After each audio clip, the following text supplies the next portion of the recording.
ये मोदी जी ने बड़ा गलत किया, इस पे मैं मोदी जी से बहुत नाराज हूं, मैं कई बार कह चुकी हूँ।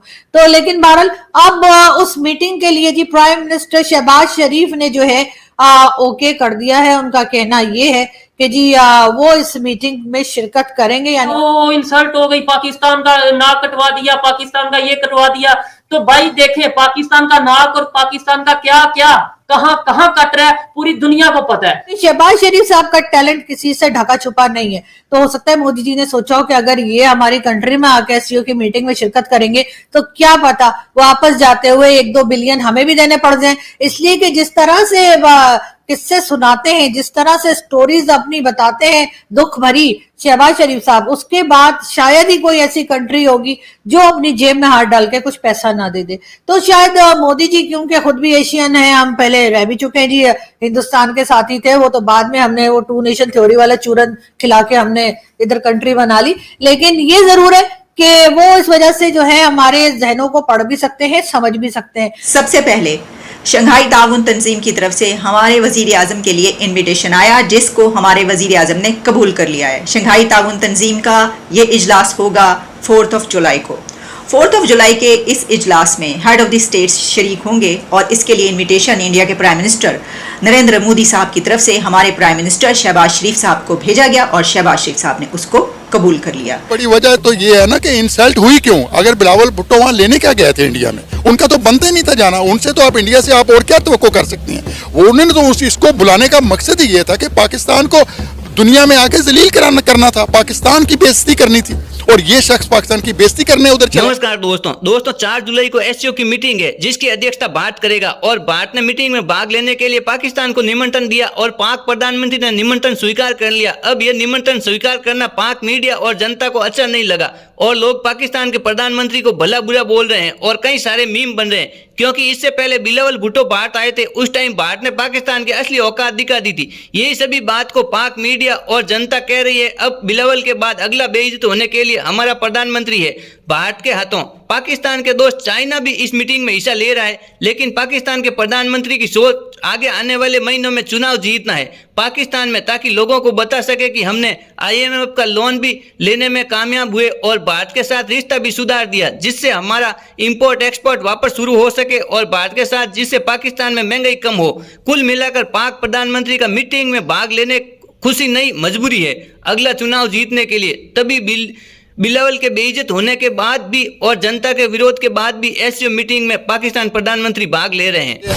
मैं हूँ पठान, पैदा हुआ पंजाब में और मेरी 500 साल से खानदान पंजाब में थे। वालिद का जो खानदान है वो न्याजी है, वो हमेशा मियाँ वाली के में रहा है।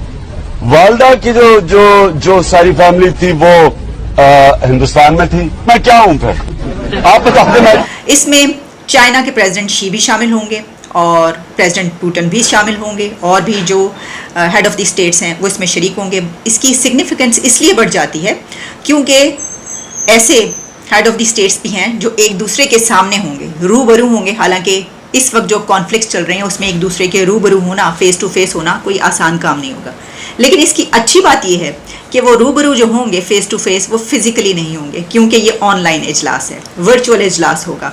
अब इसमें जैसा कि मैंने आपको बताया कि तकरीबन तमाम जो मेंबर्स हैं उनके हेड ऑफ द स्टेट्स की तरफ से, कंट्रीज़ की तरफ से प्राइम मिनिस्टर नरेंद्र मोदी साहब की जो दावत है वो कबूल कर ली गई है और सभी को हम देखेंगे, बड़ी दिलचस्प रहेगी। और जब ये होगी उससे पहले भी जो डेवलपमेंट्स इसकी सामने आएंगी, इसका एजेंडा क्या, टॉक्स होंगी, हमारी तरफ से क्या कहा जाएगा। हम अगर अपने घर में, मैं अपने घर में बैठ के कहूँ मैं पूरी दुनिया का चौधरी हूँ, मैं पूरी दुनिया का किंग हूँ, मैं अपने भाई को, छोटे बहनों को, छोटे बच्चों को तो ये बात टॉफी दे के 5 रुपए 10 रुपए दे के समझा सकता हूँ। दुनिया में रिस्पेक्ट तभी होगी जब हम दूसरों की रिस्पेक्ट करेंगे। दुनिया में रिस्पेक्ट तभी होगी जब हम वाकई ही में अच्छी पॉलिसीज के साथ किसी के साथ मिलेंगे। एजेंसीज भी जिम्मेदार है, हमारी फौज भी जिम्मेदार है, हमारे सिविलियंस इदारे भी जो है वो जिम्मेदार है, साथ साथ हमारे पॉलिटिशियंस भी, ब्यूरोक्रेट्स, सब लोगों का इसमें हिस्सा है कि उन्होंने अपना हिस्सा डाला है मुल्क को बर्बाद करने में, मुल्क का तमाशा बनाने में और मुल्क का ये हाल कर देने में, जो आज हमें नजर आ रहा है कि कोई हमसे बात करने को तैयार नहीं है, कोई हमारे साथ बैठने को तैयार नहीं है,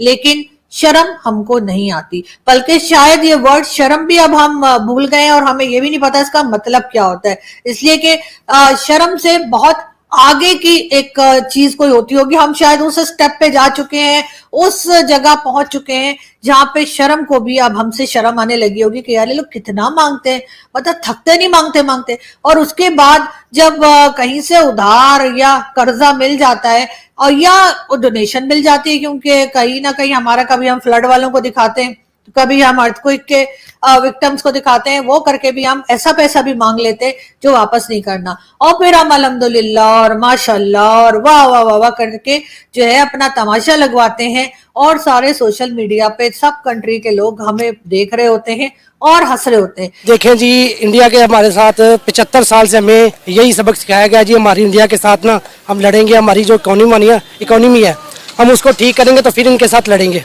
ठीक है। अब हमारी इकोनॉमी की इन्होंने पट्टा बिठा दिया है, ठीक है, इसमें एस्टेब्लिशमेंट का भी सारा कसूर है, ठीक है, इसके पीडीएम की सारी जमातों का कसूर है, ठीक है। 75 साल हमें यही इसके बात के पीछे लगाया कि जी इंडिया के साथ लड़ेंगे, कश्मीर लेंगे। अब देख लें बिलावल वहाँ पे गया, इसने जाके क्या किया है, कुछ भी नहीं किया, पाकिस्तान की उल्टा बेइज्जती करवाई है। दूसरे मुल्कों के जो वज़ीर खारजा आए हुए थे उनकी वहाँ पे इतनी अच्छे तरीके से उनको वेलकम किया गया, जयशंकर जो उनके साथ हाथ मिलाया, उनके साथ सैल्यूट करता रहा, लेकिन बिलावल को आपने देखा वीडियो के अंदर, इसको मुंह भी नहीं लगाया सीधे तरीके से, उसको चलता किया, भैया आप आगे जाओ, आपकी यहाँ पे जगह ही नहीं है। तो सर, इस सारी सूरत हाल के बाद अब आप क्या कहेंगे, क्या बिलावल को इंडिया जाना चाहिए था या नहीं? मैम बिल्कुल नहीं जाना चाहिए था, क्योंकि जब तक इंडिया अपना आर्टिकल 370 वापस नहीं ले लेता, कश्मीर वालों को उनके हकूक वापस नहीं मिल जाते, तो पाकिस्तान का वहाँ पे जाना बनता ही नहीं था। इमरान खान साहब ने उनके साथ कता ताल्लुक किए हुए थे और वो सही थे, वो होते तो आज पाकिस्तान की इतनी बेइज्जती नहीं होती। इसमें सारा कसूर पीडीएम का है, एस्टेब्लिशमेंट का है, सारे चोरों का कसूर है। लेकिन सर, हमें तो यही उम्मीद थी ना कि अगर 12 साल के बाद दो मुल्क आपस में मिलेंगे, इनके ऑफिशियल्स आपस में बैठ के बातचीत करेंगे, तो डेफिनेटली मामला जो है वो बेहतरी की तरफ जाएंगे। मैम वो तो आपको बुलाना ही नहीं चाह रहे थे, ये तो खुद गए हैं, जानबूझ के गए हैं, वो इनको नहीं बुलाना चाह रहे थे। इनको अब देखें वहाँ पे जाके बिलावल की इतनी बेइज्जती हुई है, ठीक है, उसका जो वज़ीर खारजा उसने बिलावल से मुलाकात करने से इनकार कर दिया है, लेकिन पाकिस्तानी मीडिया देख लो, वो इनको ऐसे छलांगे मार के दिखा रहा है कि जी बिलावल ने जाके वहाँ पे कश्मीर फतह कर लिया है, कश्मीर वापस ले लिया। क्या किया इन्होंने जाके? उल्टा पाकिस्तान की बेइज्जती करवाई है, बेइज्जती करवा के वापस आ जाएंगे, इससे बेहतर था डूब के मर जाते ही ना। ये 2 माह पहले की बिलावल साहब की स्टेटमेंट उठा लें जो उन्होंने इंडिया के प्राइम मिनिस्टर के लिए दी थी, और आज की स्टेटमेंट उठा लें। आप मुझे गाली दें, मैं लेट्स सपोज, या मैं आपको गाली दूं, तो क्या हफ्ते बाद मैं आपके घर आऊंगा तो आप कहेंगे कि जी बहुत खुशी हुई? ऐसा नहीं है, लेकिन फिर भी एप्रिशिएट मैं करता हूं, वो गे जरूर गे। अब हमें थोड़ा सा ये देखना चाहिए कि अभी हमें जो पाकिस्तान में इमरान खान साहब हैं, बहुत सी पॉलिटिकल पार्टीज हैं जो कि क्रिटिसाइज कर रही है कि आपने इंसल्ट करवा दी। इंसाफ का तकाजा वो था, अगर आपने वाकई इक्वालिटी, आप वाकई किसी, आप कहते हो कि आपका एक विजन है, आपकी एक सोच है और पॉजिटिव माइंडेड हो, तो आपको तब भी इसके ऊपर करना चाहिए था कि बिलावल भुट्टो साहब ने जो स्टेटमेंट दी थी इंडिया के प्राइम मिनिस्टर मोदी के बारे में, मोदी साहब के बारे में, वो भी आप उसके ऊपर भी क्रिटिसाइज करते कि भाई ऐसी स्टेटमेंट नहीं देनी चाहिए, वो एक कंट्री के प्राइम मिनिस्टर है, तब तो आपने कोई स्टेटमेंट नहीं दी। अब हमें याद आ रहा है जैसे वहां अटैक हो रहे हैं, जैसे वहां पे हमने जो स्टेटमेंट दी है, अगर उन स्टेटमेंट को देखा जाए तो उन्होंने बहुत ज्यादा अच्छे तरीके से जो सा है